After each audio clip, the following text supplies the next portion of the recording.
and welcome to this Island Stats Football Show. I'm your host, Earl Basden. Joining me, our co-host, Garrett Punchy Dill and Maceo Dill. Well, gentlemen, we're in the Dudley Eve season. At this time, we're expecting a kickoff at the BAA field between Crossroads and Somerset Trojans. But we're going to take a look back this week at the Charity Cup and the two Dudley Eve matches that took place on Tuesday night. But on Wednesday night, it was that Charity Cup final, which was due to be played on Saturday, but due to lightning around the grounds, that match was postponed and pushed back to Wednesday. But let me start with you, Punchy. Daventry Cougars 4, Dandytown Hornets 0. Was that something you was expecting, or was that a big shock to you, the score line at the end of the match? That was a shock. That was really a shock, really. It's the first game of the season, but I still found that 4-0. It was a shock. I mean, most of the people I talked to agreed, that, some people were kind of, it's the first game. Let's see how this goes. New coaching at Dandytown. Let's just see how it goes. But I just thought that at the first game to lose 4-0, and it's happened to bigger clubs in Europe also. They could play the first game and lose and still go on to win the league. So, I think Dandytown will be okay. They'll regroup. I'm sure there's a plus for Kwame, what he's attempted to do, just carrying on what he did last year. So with the addition, I know he's got additional players. So again, it was a shock, but I'm sure, as I say, Dandytown will bounce back. Yeah. Maceo, what about you? The score line itself, were you surprised at it? Not at all. I mean, in Bermuda, we have our amateur behavior. Dandytown would have got what they wanted last year, winning the league, and they could be still partying because of that. They could be still in party mode. It happened with me at North Village after winning the Triple Crown. My players party for another year. And it doesn't surprise me with Kwame being the up and coming coach. He wants a piece of this. He wants a piece of this, right? So his players, they came a bit close last year. So the momentum is with Kwame, and the momentum's going out of Dandytown. That's just, the facts of our league is that no team, only Scott Morton has won the league back to back. No coach or team has won the league back to back, other than Scott Morton doing it with North Village and doing it with PHC. So it doesn't surprise me because of the amateur behavior that we do have in our football. Yeah. Well, we remember, 2 seasons ago that Kwame was in charge of the Dandytown Hornets, and now he's back at Daventry Cougars. But understanding what the rules would be in that team, you think he would have had the slight edge going in, coaching-wise, understanding the formation and the system at Dandytown? No, because at the end of the day, it's about the preparation and the mentality of the players, right? For me, it's always about getting the players to prepare. For me, Dandytown, if I was speaking logically with Dandytown winning the league last year and understanding themselves and the manner that they won the league and, dominating all before them, I would say, they should go from strength to strength. They should be able to go from strength to strength. But I know they have lost a few players, but they've picked up a few players. And it shouldn't be a readjustment period for them. It shouldn't be a period that they're readjustment. But I know players. I know players in Bermuda, and it's a mentality situation. Whereas they're still feeling themselves from winning the league last year. And they will be all right. They will be all right. But do they compete to win again this year? I think not. Cougars are going to be a force to be reckoned with because they want a piece. Those players want a piece, and that coach wants a piece. Kwame, he won a lot as a player, and now he does want to win as a coach, right? What, Punchy, your thoughts on Kwame going from Dandytown back to Daventry Cougars? And understanding what the style, what the formations all that stuff that he would have worked with the Dandytown Hornets is now he can actually work against them, leading Devonshire Cougars. It's funny because I'm always, we spend so much time watching the English League, the Premier. We're watching coaches. We're watching the coaches do. Kwame reminds me a lot of Tuchel, or from Chelsea. Energetic, gets his point across, but look what happened to him. But I think Kwame, and that's a good thing about, if I don't stray from that particular question, that's a good thing about what's happening in Bermuda. When you look at the coaching staff, the managers of the team, the coaches of the team in the league now, it's going to be quite interesting. So Jay Bean, I think Kwame, it's going to work for him. What Cougars have been missing for a while. There's certain things that I always thought he's going to make a good coach. He's very smart. How he sets his teams up. I mean, you talk to him on the side after games. It's always, it's straight to the point. But I expect good things from him, and at Cougars. I've been able to watch some of the training sessions. They're very organized. What he wants to get his point across. Go back to last year. I watched the game between them and Norfolk at Devonshire that night, and Norfolk beat him convincingly. He got his tactics wrong, and he needed a little bit. I think he's going to grow. I think Kwame will grow. I think we're going to get, with the addition of, I'm not going to go too far into the players, Cottington, who's been away for a while, who has spent time in England, even though he wasn't playing that much, but he still has quality. So, yeah, I think Cougars are set for a very good season this year, and I'm sure he's going to try to make sure he competes in all cups. Yeah. Punchy brings up a good point, Maceo, about the coaching. But if you look around, right, and we'll use these two teams in particular, Devonshire Cougars and Dandytown, the head coaches have changed, but the people that have been behind the coaches have remained the same for both clubs. If you look at it, I mean, Paulus and the rest have been around Devonshire Cougars for how long? Forever. Right. And you look at the nucleus of the Dandytown unit. Aaron Jenkins has moved to the TD position, but the nucleus of the coaching staff that was behind him are still right behind Jay. He's just slotted into the. Do you think that's a good thing that they have that foundation there already, so they understand what the style of play for St. John's and for Devonshire is? Yours needs somebody, a club person. Yours need a club person that can bridge the gap between the sort of executive and the football team. It's always somebody that you need in between the club and the football team. So yes, the answer to that question is yes. But what's needed to push these players on, you need further incentives for the players after they win. So you have to figure out. So if I'm Dandytown, okay, further incentive would have looked like, oh, did I do a preseason tour with my players? Am I going on to the CONCACAF with my players? Am I doing something more with my players to incentivize, to give them incentives to keep pushing on? That's just what's needed. That's human nature. What is the incentive so that's where that lies. And right now, Cougars has got the incentive. They got the incentive because they want to win. They want the bragging rights. They want to be, Kwame wants to win as a coach. Yeah.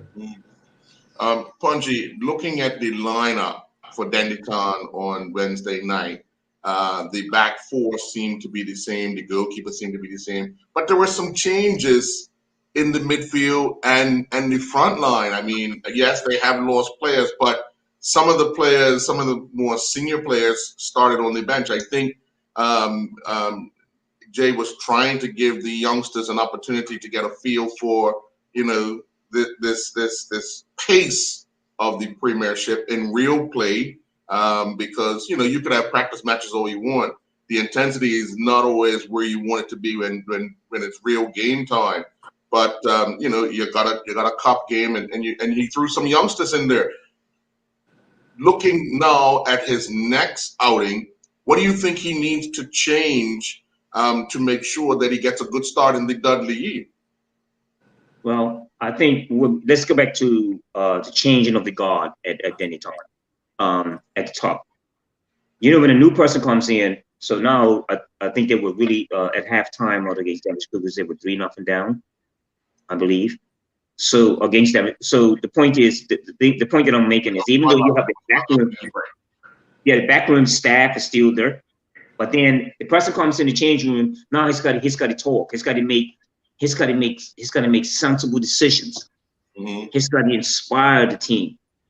And so that's going to be Jay's dilemma in terms of what will he be able to create there, which was already started last year. But I think I think it's going to take time, for them for Dennytown. The next outing, the next game, I still think that they're going to be okay. Eventually, they're going to be okay. I think the players will regroup from that loss. And I think I still think that Danny Thompson going to be in the runnings for quite a few cups. That's I do think so. Right. And the game will get advice from other people. I'm sure he would talk to when it's what happened at the 4-0, what went wrong so early in the game. They've got about the young players, throwing the young players in the deep end on a cup game. Maybe he's just resting players. Maybe he didn't have everybody out preseason. Right. I think Judah Webb is back. I know Judah's back. I think I saw his name. He was playing. Yes. He had himself in shape. He's been away for a while, out of the game for a while. A fine player. But I still do believe they're gonna be in the runnings. Once he just and the game is coming up now, it's definitely gonna make some changes. Definitely. Yeah. Yeah. What's your thoughts on that, Maceo? He put some youngsters in to, I guess, like I said, to give them an opportunity to get a taste of it. What's your thoughts on that? No, he definitely has to do that. He has to do that. He had to take that opportunity to rebalance and trying to find ways to motivate people, with his squad. And Tom was an aging squad as it was last year. So Corey Robinson, the captain, and he pulled up injured. So it is an aging squad. So they have to put new life in it. And kudos to Jake for doing that. I've talked with a few of the players. I've talked with a few of the Tom staff, and it's felt that the players actually just gave up after 2-0 down. So that is the challenge of a young player. That they're 2-0 down and they put their head down and they sell, and they're gonna have to, baptism by fire. They're gonna have to figure that out, right? They're gonna have to figure out that's Dandy-Town club. That's not what you do. So Right. So they're gonna have to try to figure that out, and the only way to make people responsible is to give them responsibility.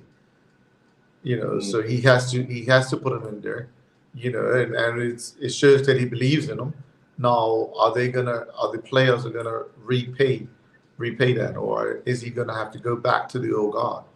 Right. And then you take a quick look at the Devonshire Cougars team. I mean, they pretty much started with the team that ended last season, other than one or two, but they picked up some interesting players as well that could help out in certain areas. But how do you think going into the Dudley Eve, because they have to play X amount of games throughout this month? Maceo, what's your thoughts on what Kwame needs to do to ensure that come when the season starts, these players that he really, really wants to start the season are available to him? Knowing Kwame, he would look at just the next game, right? He would figure out the next game, and he wouldn't plan too far ahead, and he would deal with what's in front of him. And I think he would understand. He would understand players get injured, players go off form, and you deal with that for what it's worth. And you remember that he did it at Dannytown. I mean, when he started at Dannytown before COVID hit, that Dannytown team was flying high, right? It was flying. That they were flying, and then they picked up injuries when he was coaching, and he just had to deal with that, right? He had to deal with that. But that just brings up a bigger conversation, is learn how to prepare your players. Learn how to prepare your players to get them through a whole season, right? And learn where they are, health-wise, fitness-wise, emotionally-wise, mentally-wise. Yeah. Yeah. And he would know. He's going to have seasoned players.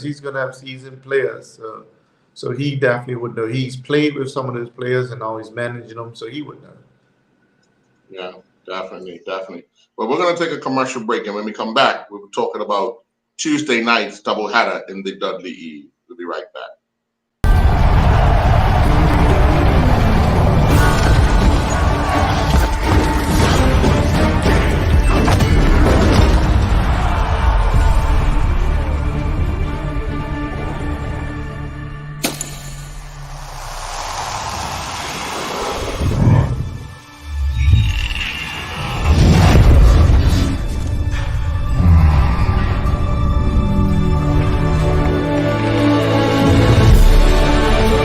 Putting down the weapons. You seen this?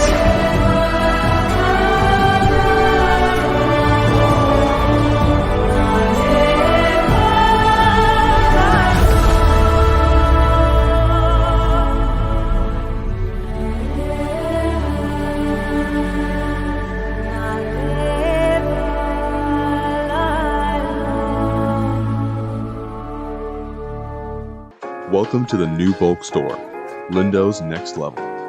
Wake up in the morning with enough coffee to keep you running throughout the entire day. Your pet at home deserves the best. Stock up on dog food to keep your puppy happy.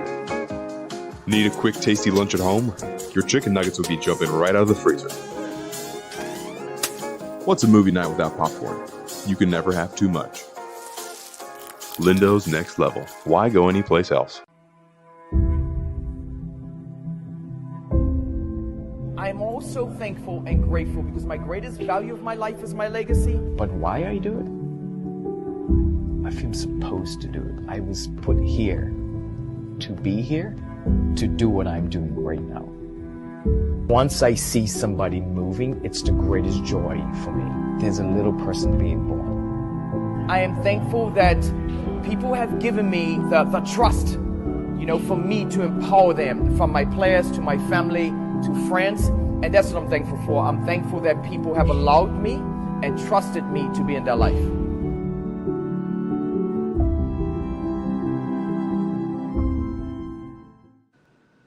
And welcome back. Well, on Tuesday night out at the Devonshire Recreation Club in the opener, Hamilton Parish came away with a 3-0 win over Robin Hood. We've all heard of the struggles of Robin Hood, being able to field a team this year. And the good thing for Hamilton Parish, they catch a team who still trying to, I guess, put things together. But looking at the start that Hamilton Parish have now had, Mace, what's your thoughts on where does the coach go from here with that team? But that wasn't surprising, right? That result wasn't surprising, and we talked about it a bit last year about Robin Hood being able to hold on to players and to go from strength to strength. Yeah, last year the coach started to get it right towards the end of the year. He started to figure out and get results across the line. But Robin Hood's lost some big players. The center back that's going up to PHC. And that was always going to happen. They don't have a stabilization as a established club in Bermuda, and I know they're trying to build that with Richard Todd and the youth program that they got coming through there, but that's going to take a little, that's going to take a little while to manifest itself, and always they're going to be the possibility of losing players is going to be there for Robin Hood and players going back to their parent clubs or from that nature. But for Sergio, that would be a good result for his team, a good confidence booster for his team to get that result across the line. And his organization, we know about his organization. Yeah. It'll be interesting to see them match up now with a more established club. It's a more established team just to really measure where they are. I don't think Hamilton Parish can afford to get too far ahead of themselves with that result. Mm-hmm. Because it was Robin Hood with their pants down. Right. Now, Punchy, you went into a North Village team as a youngster, but you were surrounded by a lot of senior players. This Robin Hood team is looking to, I guess, compact a lot of from the work archers, a lot of like 17, 18-year-old guys into this team. And as it's being said, they have 9 players going away to school. So having now a younger group of players to install into the team, what would be one of the things you as a coach would look to do to ensure that you keep the players from getting depressed if you're losing? You know what I mean? Especially young players, because as we know, players now are different. They're not going to wrong if they're going to keep losing. Yeah, it's really a dilemma that Robin Hood, which just speaking on what adding to what Maceo said about the structure of the club, the foundation of a club. For instance, North Village itself, MPAC have lost quite a bit of players. North Village got quite a bit of youngsters overseas in school. But in terms of longevity, in terms of the structure, like PAC, like the Somersets, that if we lose 8 or 9 young players that are really the back helping to, in certain needs, helping to be the strength of Robin Hood. And all the time they're going, then you throw a lot of young players in the deep end. It's going to be difficult because it's just I heard that at the games they were showing up with 13 players. So they're it's a difficult time for them. The coaching staff, I do think, is Mr. Labrock still there. Yeah, but it's still he's not really playing anymore. So what you're doing he actually played the other night. Let that be the first sign. That it's just what we speak about in terms of the overall what Bermudan structure football is like now at the clubs. We're talking about being very it's very important to recognize that what's going on. But a lot of young players now, when they get 13, 15, 16, everybody's going to go to England, go to Canada, they can get their chances. So our best young players are going to actually leave the island. And you got Robin Hood last year, it's not the same. So I'll just add into that. It's going to be very difficult for them this year. It's another problem in that, right? It's another problem because what happens to clubs like Robin Hood, even you can look at my time at North Village or Valencia, these youth players get used to winning. Yes. And I think they get used to winning too easy. Too easy they get used to winning because maybe they've got the best players at one club. Like I used to purposely select teams that were balanced, that would have to battle to be and then once out there with everybody else. And the only time that I'll be put together all the good players was Kappa when the purpose of Kappa was to win. And I did that, and I got in a lot of trouble both at North Village for doing that because everybody just wanted to win. But I know when they win easy, they're not going to have the fortitude when they get to this adult stage to have to dig in to win. When they win easy. So we got enough examples of that. Like I said, I can speak of my time at North Village where I had the Jamicos, Kofas, and those guys that would just won too easy. Groups of players that won too easy. Or I can speak of Rai and the Kai Grant, and those players that were winning too easy. Then you could speak of Kenneth's time at BA, where he had players that were winning too easy and then couldn't win at the senior level. So we have to readdress these. So now it's actually happening at Robin Hood. I'm watching Robin Hood win the under 13s, under 17s, all those teams because they're probably got the best players at that moment, and they're winning too easy and too often, if that's the thing, and they're not learning how to compete. And when you get up to the senior level, you have to compete now, because people caught you up in growth spurts and different things that happen into the dynamics of players, right? So it's all part of a structure and a system that I personally think a youth system that doesn't work for Bermuda at this time. It doesn't work to develop our players, to have the full tools to play the game at the senior level. Right. And then the nightcap saw North Village draw 2-2 at St. George's, with St. George's getting a late goal to draw the match. But You know, we talked a lot last year. You guys talked a lot about North Village, but and we talked a lot about St. George's. I mean, here's a team, you know, that just keep digging, keep growing. You know, Punchy, give me your thoughts on the St. George's side, and Maceo, you can give me your thoughts on the North Village side. We'll start with you, Punchy. Very impressive first game out. What's so refreshing about St. George's is that, first of all, the will to win and how they set themselves up. Even though when they went down 1-0, you still seen that the structure, the way they came out the back, the front five of St. George's, crafty, quick, good on the ball technically, especially those whole fellas. I was very, very impressed.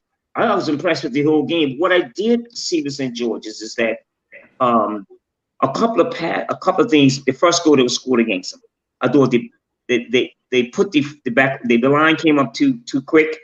A couple of full passes in the back, the ball on the top, and they were in. So that's something that you know, that they would have to address. But in terms of the mentality and the way they play, they created a lot of chances. Very impressive. I'm sure the coaching staff had done quite a bit of work through preseason, and it was always like they're using young players. But very noticeable, the young players from St. George's showed a lot of not only courage, but they also showed a lot of technical ability. And so, and a young team, very organized. I was very impressed with quite a few of the players. What will have to happen with St. George's is scoring goals again. You know, when they create chances, they have to score goals. But I think that's going to come. I think that will come. With the coaching staff, I got to give my hands up to the coaching staff. And there's something you can see there. There's something you can see. They didn't panic whenever Norfolk scored. They didn't panic. You know, and you know, again, the goalkeeping department was good too. I was impressed with that. But I still think it's going to be St. George's. It's going to be okay this year. I'm not saying that they're going to be at the top. I don't think I'm not going to see them in the middle of the pack. I think I can see St. George's at the top, in the top 5. I can see George in the top 5. Okay.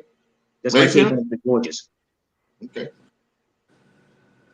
The North Village side of it. I mean, I would always, I have to readjust my thinking as it relates to North Village. I would just think North Village would always beat St. George's. I would think that, I mean, especially going up 2-1 and allowing St. George's back into the game, you know, to make it 2-0.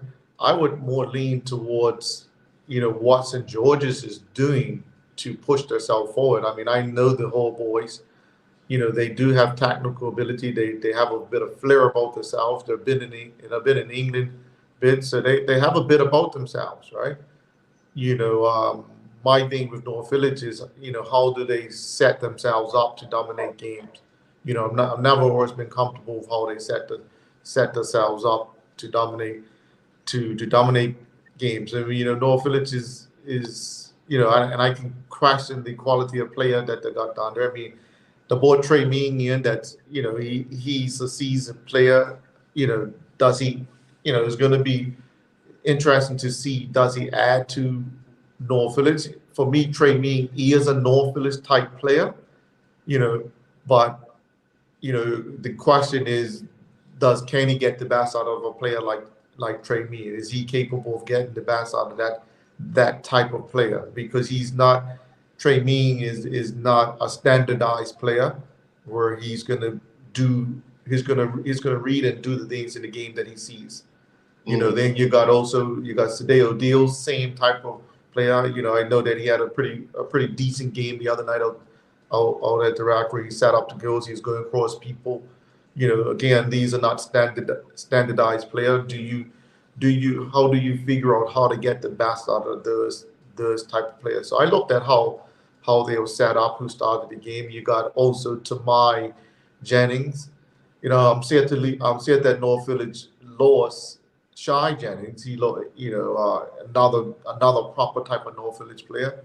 So it's going to be interesting. But if I'm North Village, I'm disappointed that I let that one slip. Yeah. I let that one slip. And if I'm St. George's, I'm very happy that I showed the character to not put down my hair and dig into it. Right. Which is always a good thing. All right. We're going to take another commercial break. When we come back, we're going to talk about the influences of the transfers to certain clubs and the negative side. You just recently talked about Trey Ming, so we'll get into that. We'll be right back.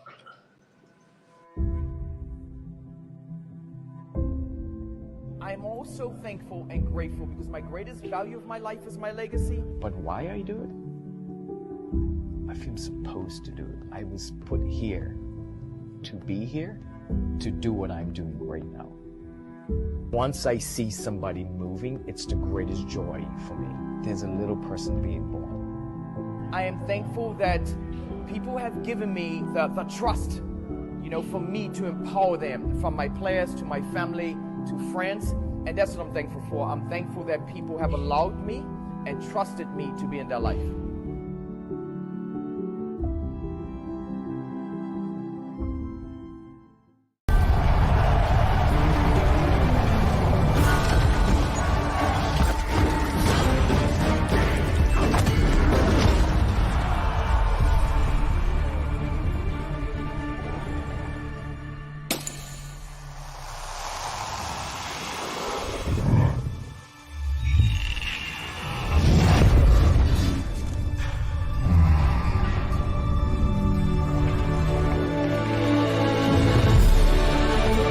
Putting down the weapons.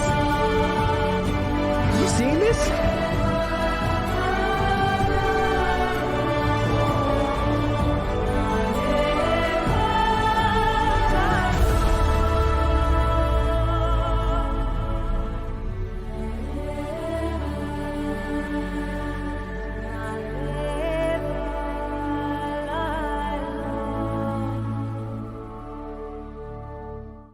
Welcome to the new bulk store, Lindo's Next Level. Wake up in the morning with enough coffee to keep you running throughout the entire day. Your pet at home deserves the best. Stock up on dog food to keep your puppy happy. Need a quick, tasty lunch at home? Your chicken nuggets will be jumping right out of the freezer. What's a movie night without popcorn? You can never have too much. Lindo's Next Level. Why go anyplace else? And welcome back. Maceo, you look at some of these transfers, and we saw the big numbers that have left Somerset, left PHC, gone to Somerset Eagles, gone to Paget. There was another club. Well, Robin Hood's lost a lot of players. Which team would you say has the biggest impact of players leaving their club? It's interesting that so many players left PHC. Yeah, that's interesting that so many players left PHC. Am I here when I look at the transfer now? Paget's obviously going to be the beneficiary of players, but we're so cliquish and players follow certain coaches. It's also interesting that the Kia Kamali Davis left Anytime after winning the league to go over to Boulevard to be there with Jamal, right? Mm-hmm. I don't think we get this right, this transfer. The players have the freedom and the liberty to move about freely, and to an extent that's okay, but I don't think that's good for the game. I don't think that's good for the game. I don't think that's good for the development of the club. And I haven't put my head around what can the BFA do to regulate that a little bit better for the game. What can be done to regulate it, because a card is valid for 3 years. Yeah. When you register for a club. Yeah, maybe that is something that's something simple. I mean, a lot of people will disagree, but the chopping and changing. If you're getting over 150 moving each year, yeah, Yes. It's a dynamic. Like I said, I'm just not comfortable with the whole structure of our game, because even if a card is valid for 3 years, players would choose not to play if they're not having a good time, or then they'll choose. We'll lose players to the game, and they'll go play in the Corona League or something like that, and we'll just lose them. We'll just lose them. So it's like, how do we first stop losing players to football?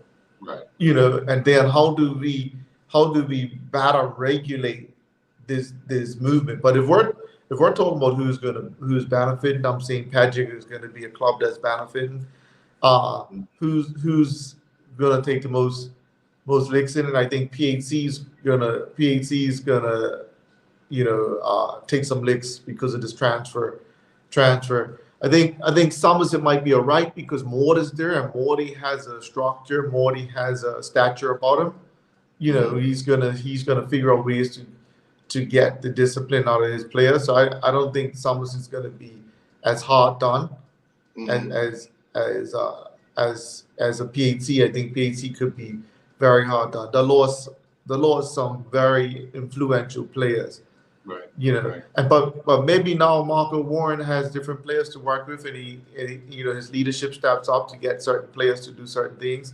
But when you lose, the Antoine Russells, but we know about Antoine, right? If he can be a hit or miss. If it's going well, he's the guy. If it's not going well, he can be disruptive, right? One of the things before I go to Punchy, one of the things I noticed, you mentioned Kamali and Jazade playing for Boulevard. I watched them play. I watched those two play on Monday, and they now have to realize that they're not playing with the players they played with at Dandytown, who would just normally make a run.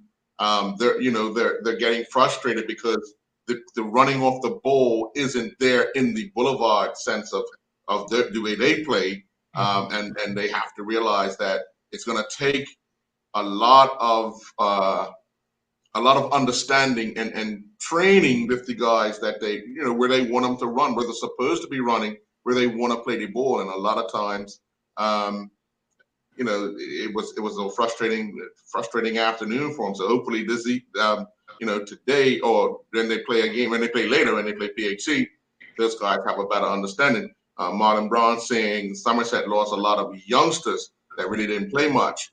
Yes, that's a good point. However, what you need to have is some players available to you in the event that you pick up injuries and the like. When you lose 20-something players, no, they didn't play much, but they played at a significant time when you needed them. Now you don't have that. This goes back to a point I made last year of creating a loan system. Right. So we can regulate the movement of these players. We can regulate it because they do have to play, right? You have to figure out how to play. So can clubs, for the interest of the game, negotiate loan systems that I'm going to loan you these 10 players to get development, Right. So because it's just not working that they just move like this, right? And what players, if you listen to a player, what they want to do is play, right? Right. That's what they want to be able to do. But we're way away from the time that they're going to wait their turn to get on the pitch. They're way away from that. That's over. That time is over. Yeah. So Punchy, let me ask you, I think we talked a little bit about this last week, but the coaching movements, all the moves by the coaches, who benefits? Which club benefits from the coaching move? Well, I think, first of all, I'm going to go back to Somerset. Just so that Marlon Blanc, adding to what Maceo said about Scott Morton going up there. They lost quite a bit of young players. I think it was something like 15. And I think a lot of them went down to Somerset Eagles. But of course, they were still younger players. I think, again, with the way Morty coaches, I think they're going to be okay. I think Somerset will benefit from Morty making them move up to Somerset. Then I moved down to Boulevard, straight to Boulevard, with Joe Mont moving there and taking a few players with him. Of course, they will follow the trend. Mhm. We're in a new era now, where what's frightening about is that players are going to move, even though they're not going to make an impact to the team that they're moving to, Right, right. which is important to understand. You know, sometimes like years ago, the guy you would stay with the team until you get called, until they felt that you were ready. Now players are not staying there as a young age. With some of the Eagles, I think some of the Eagles will benefit from that movement, especially in that division they're in. Let's go. Then we're gonna go to Crossroads with Gumbo Ralph Bean, which is interesting. Right. Which is very interesting too, to see what happened against PHC, because I saw them playing a practice match against North Village, and I thought they were quite organized. Mm-hmm. He got what he wanted. So I think Gumbo Ralph will have an impact there, but he's gonna have to make some quick adjustments in terms of what he's trying to do there. They're not a North Village playing type of team. You know, I found them like were too easy with PHC with the quickness. So that was a good move with Ralph. Let's see what else. With Kwame, we're going with J Bean at Dendytown. That's gonna be an adjustment. I keep saying it's gonna be an adjustment period. When he comes to the changing room, what does he say? How do the players, when the players, they'll react quick if they don't feel, if they're not saying the right thing to them. Right. St. George's, I think St. George's is going to be okay. I think with Sergio at Hamilton Paris, who is Sergio's assistant? Sergio has movement. He's got players there. Of course, he got a good result. The interesting thing about all of this is that look at the coaches now that are coaching at the level. I can go right through them. Boulevard with Jomar, St. George combination or Patches, Mr. Haywood, with Carl Roberts. Yes, there's Gumbo at Crossroads. There's Sergio Guda at Hamilton Paris. There's Kenny Thompson. I'm going. And there's, Winston Trot at PHC. And then there's Scott Morton at Somerset. It's going to be interesting. Now we're talking about qualified coaches, right, who have badges. Also, a lot of them have played the game. Mm. So it's going to be very interesting. And with Kwame at Cougars, with what does he have? What do you have at your disposal? How do you use it? And I'm hoping that Gumbo comes up with the answers right there, because I truly think that Crossroads are gonna be okay, but I just thought that they got against PHC, they got it wrong. They didn't match them physically. And I think it's gonna be interesting this year with the coaches. Look at the coaches that on every club. Most of them are sought after. Sought after coaches, and I just think we're gonna find some interesting results this year, such as what happened with Don. Yeah, I think so. Okay, I'm glad you brought up something. Before we go to commercial break, Maceo, what's your thoughts? Because Punchy did say that coaches have badges and the like, but it's noted that one coach doesn't, and that's Gumbo. Right, Gumbo doesn't have a badge. I don't know what the circumstance around that where he's coaching. I actually think for Gumbo at Crossroads, this is a good move because he's put himself in a situation where he's got to learn the coaching part of it. He's got to transition from a good player to now a coach, and he's not got at his disposal the North Village type players, and he's a winner as well, and he figures things out, right? He actually is a winner, so it'll be interesting to see how he figures this out. He figured it out last year to keep him up. Now, he's got another challenge in figuring out to keep him up as well. And he lost a very influential player that went over to PHC, like one of the better players. His name's just slipping me now, but he was the very influential player that Gumbo lost. The midfielder that went for PHC.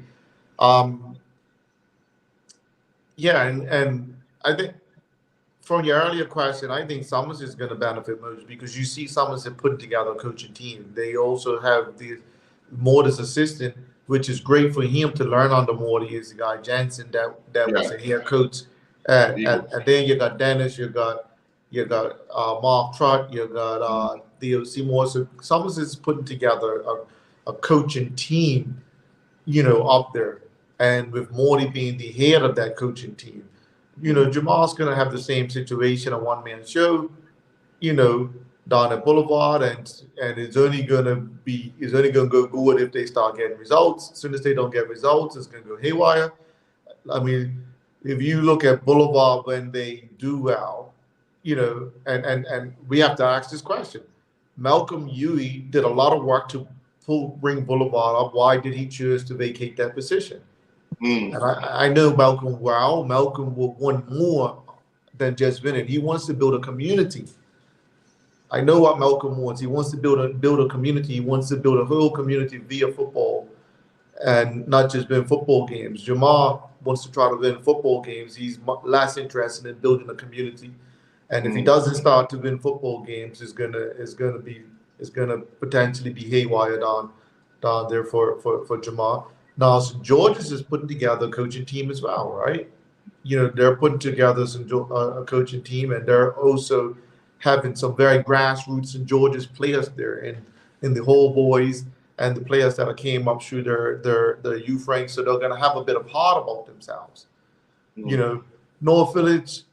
Kenny has experience in the league, so he's always going to be in there because he has experience in the league. For me, Kenny's longevity in this league, he should be dominating. He should be dominating and beating people. It shouldn't be no question about, with his longevity. But they're not got North Village type players there, and they're not playing North Village type football. So that's always gonna be a bit of conflict between the player, Kenny, and the players that they get in. It's like, can he also manage the likes of Trey Mean?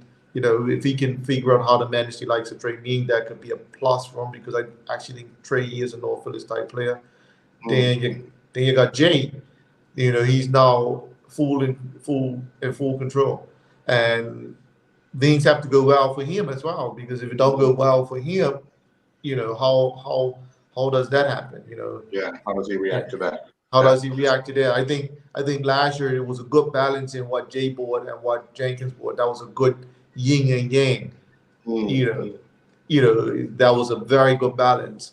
And hopefully that balance works in a different way, right? No. Well, he still has Mickey Ward there from Flanagan's, right? Who slotted in. And then he has Siobhan Farbert, the girl there. Farbert as well, she has another way of dealing with the players. She has a way of dealing with the players, because she's bought a lot of players through the youth league. So junior ranks, through the junior ranks. So I think PHC could be in a little challenge, to be honest. I don't, last year I picked them to win everything.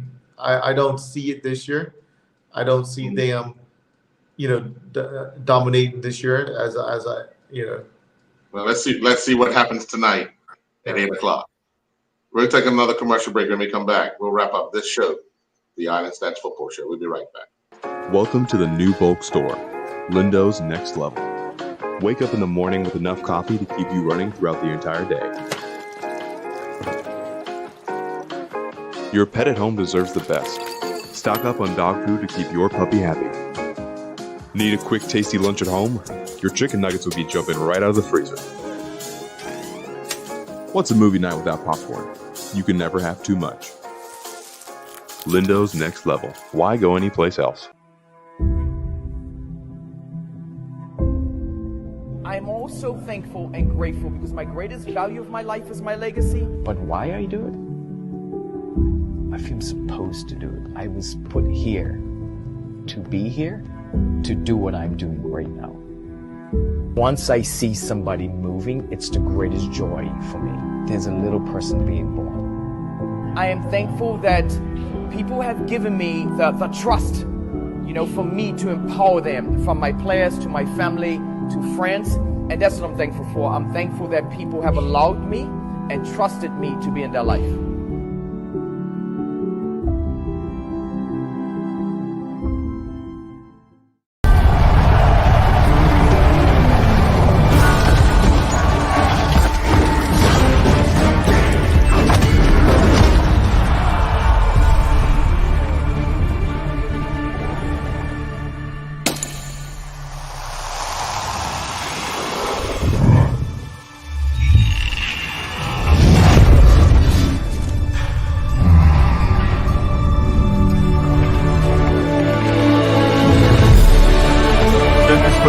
happens to You seeing this?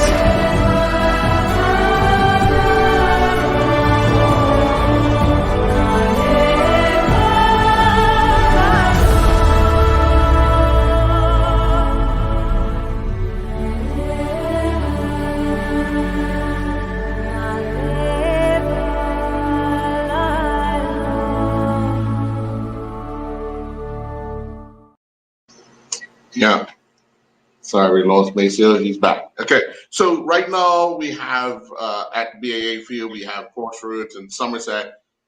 Crossroads took that 6-0 loss to PHC. Somerset showed a lot of fighting spirit to come back and draw with Boulevard. They're both teams playing on Monday. Maceo, what do you think Crossroads have to do tonight, to give themselves a confidence boost? Well, it's the same thing last year. They have to stop goals. And I know Ralph's mentality, he wants to play football in a certain way. And that mentality is going to have to shift. That mentality of wanting to play the expensive football, the beautiful game, is going to have to shift based on the personnel that he has. So he's going to have to become tactically and technically astute in how he sets up his team to stop people from scoring. And I think he will quickly learn that he can't be expensive, he can't be open and go toe to toe with teams.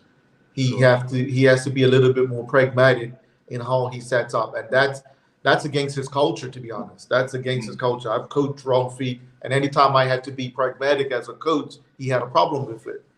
Because he wants to go forward, he wants to score, and that's how, but that mentality has to shift if he wants to stay in this league and become a dominant coach. And he has to earn the right to play good football. He has to earn the right to play good football with that team as a coach. Yeah. So Punchy, Somerset got a 1-1 draw on Monday with Boulevard.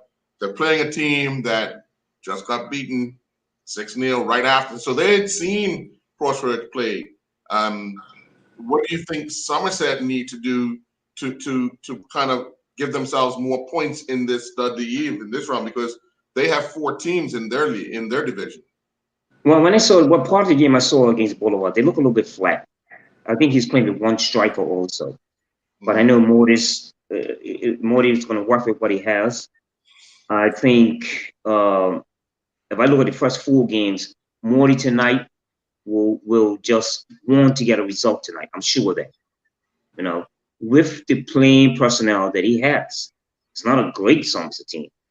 So he's going to have to readjust with the players that he has, and he doesn't have a whole lot to work with neither. I think again with Morty in the national program, what type of coaching he does, structure, step by step. He's going to give you some results that are not going to be likable at Somerset. Right. But he's gonna. I think with Morty's coaching, his very if I can say this already, if he doesn't have a lot of highly technical players at Somerset, what he's going to have to do is reconstruct them and reconstruct them cautiously, because what Somerset what they like, Somerset people like, just like a lot of people, you have to work with what you have. Yeah. And to that, with at Crossroads, adding to what Maceo said, when I saw them against North Village, very organized, they look good. I think Shea Brangman, as I said last week when I saw him play against PHC, they couldn't compete with the speed of PHC. And Shea Brangman was playing too far. I think that's his name, the big guy. Too far from the goal. So what Ralph has got to do is they're not got a whole lot of technical players. What's interesting though, I did some research. What did the Moroccan guy do? The guy that coached them, that they were what did he do? Oh yeah, who had left. Yeah, we go back 4 or 5 years ago, 3 or 4. Yeah, and I think what I did notice, what I spoken to people, they were conditionally in shape. They were very conditioned. They never gave up the month of running they did. That's what Gumbo will have to realize now. What does he have to work with? How can he get the best of it? Even though the 6 months that's going. You know, that's what I see with Paul Ralph. His challenge. We're like Morty. Right. All right. And then the nightcap, the 8 o'clock match, Boulevard versus PHC. So I'll let you take Boulevard, Punchy. I think Boulevard's gonna suffer the same way. Pace against PHC. Josiah Samuels still look a bit of sorts with Boulevard. Not with the speed, not the players around him. You will see they withered as the game won against Somerset. I think PAC is going to be a little. I expect a result for PAC tonight. I don't know that Boulevard has, again, coming up into this league. It's not a good time to play PAC for that young pace. No, really. I think it's going to take some. But no, I think, again, with Jomar, he's going to learn to adjust to and make decisions that are not,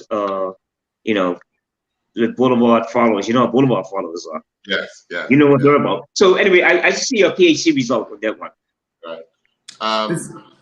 Yeah, makes sense. I think for Jomar, this is where he gets found out. And when I say this is where he gets found out, I've always said I think he needs to organize his sessions better. I think he needs to organize himself away from the field a lot better. And when he organizes himself away from the field a lot better, the result. Because what Jomar does really well is manipulate the game when it's happening. But that's also evidence that you're not organizing away from the field, that you got to manipulate the game.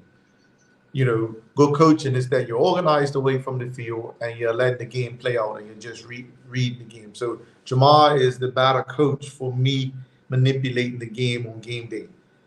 But he's got to learn how to organize himself away from the field a lot better. And Boulevard is taking a lot of organization. So Boulevard, to be successful, is not if you remember Andrew Bascom being successful with Boulevard, that's a different level of organization away from the field, right? Right. That's a very different level. And we know that Andrew's organizing himself away from the field. And now he also has the ability to pull strings in the game when it's needed. And this is where Jamal gets found out, I think. I think this season at Boulevard, as he's chopped around from team to team, this is where he actually gets found out. And hopefully he decides, how he's got to better organize himself away from the field. Sure. If I could just say something to what I do see also, which I see missing in this country, is that if you're the manager or the coach of the team, the person that's beside you, your assistant manager, is most important. Most important. I think we're at a stage now in this country where it's like face of Sergio. Who's Sergio's assistant coach? When things not going well, what do we do? When I watched the game at Crossroads when they were losing, I didn't see an assistant coach. I want to see who was Gumbo's assistant coach. We could sit down and say, listen, we got to figure this out. Right. At halftime, we got to talk, So even though you're the person that says, hey, y'all on the touchline, yes. But who's your assistant?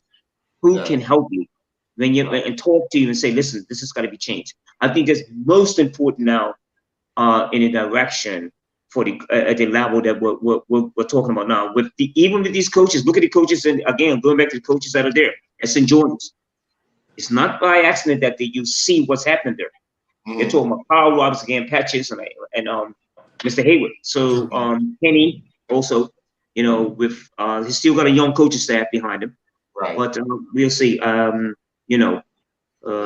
think that's most important now. Sure. Well, guys, I want to thank you very much for this evening.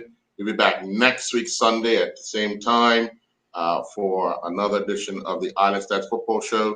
We'll be able to talk about tonight's games and Tuesday night's matches that we'll see more football played on the island. So have a good night. Enjoy it. Thank you.